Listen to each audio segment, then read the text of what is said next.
So I had a goji berry plant delivered about 2 days ago over there. That's a transplant to get a small piece of pottery that's heavy enough where preferably it would look more decorative than the way it currently appears. So I had to try and find something as a temporary in place of that plastic one that's over there.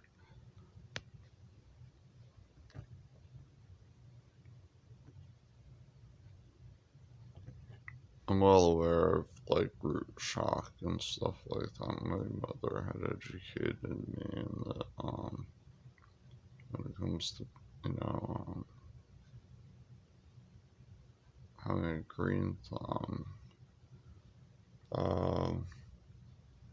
I also have to get the special fertilizer, and preferably it'd probably be something that my sister or her current husband, who's really familiar with taking care of those type of plants, they would be able to help me find a good vegan one.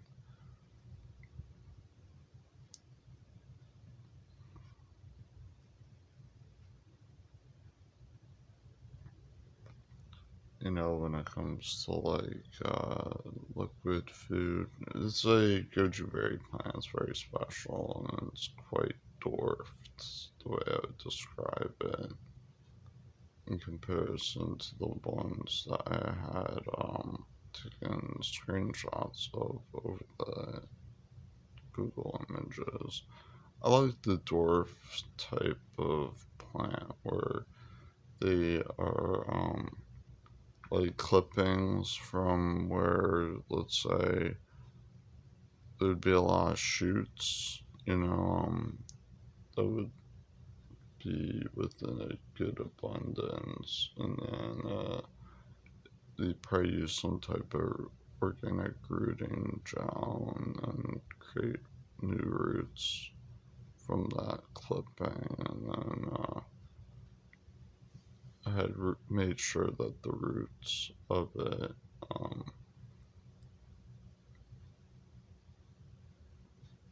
probably quite stabilized and that there before it was delivered to me from two people who work at a nursery, my sister and her husband of 6 years,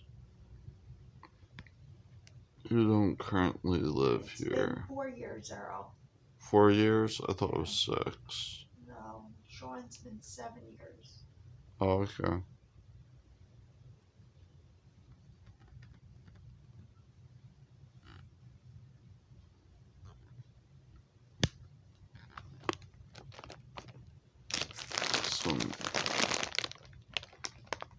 So I got this baguette, this French bread, the thirds yesterday. Made sure when my mother brought it home that I tightened the ends of the packaging up against the pillow over there most of the day. Except towards, I guess, the afternoon hours was when I had sliced into it in doubles of packet as I would with most things that are over here stored.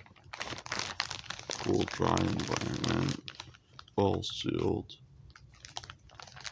Addition to, here's my kombu seed and some of the lasagna from one of the 2 packages that had arrived. I had ordered off of Amazon. Whereas this one, some of the noodles were already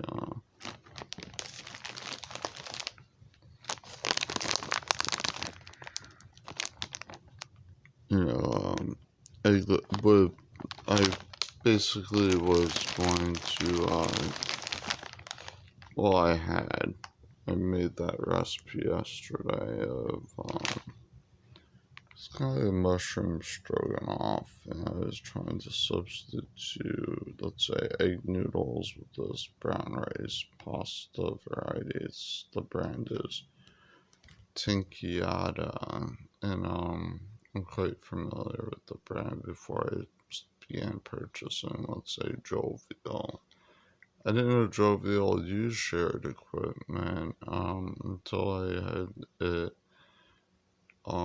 their lasagna noodles delivered last year, and I found out that they use egg in some of their products. Supposedly, maybe that's just their way of templating in their software.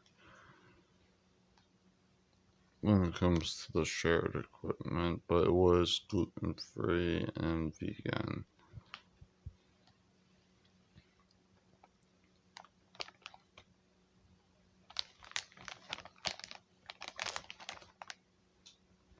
The reason why I didn't eat the jovial one yet was because it also had fallen on the carpet in the other room. So, I mean, something I do remember, and I would let my family know that Mom, did happened you ahead call of time. Joanne's? I just don't like wasting I stuff, would so call I her. mean,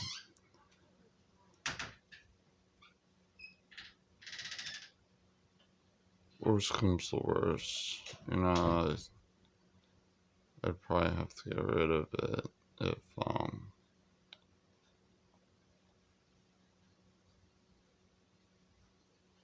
yeah, I may have to. I don't know yet. I'll ask them. Sometimes they're okay with that, depending on where it fell. I'll just ask my mother. You know, I walk in there barefoot, but it's carpeted, and yeah, it's been about a year or so, and I don't want to really take that chance, so I may have to get rid of that box. In the meantime, I could just, replace that that box I had purchased last year with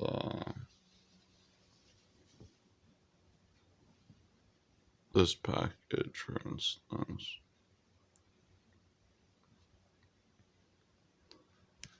Yeah, and it concerned me anyways about the shared equipment, so I didn't want to really eat it myself unless I knew for a fact that they didn't use shared equipment in that company when it came to like egg whites or eggs and things. Even though I had tried a new what was the other brands that made soba noodles, and they use a lot of egg in their products. That wasn't recently, that was quite some time ago.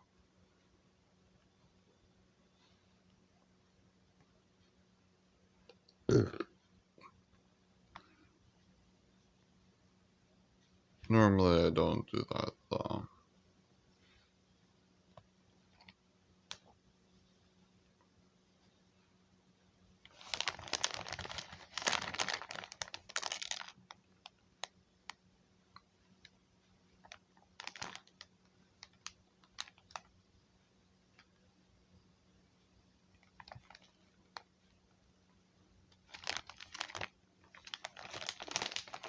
But these are completely animal protein free, and it's a completely gluten free brown rice pasta. It's not a mixed variety of brown rice with any other ingredients. It's just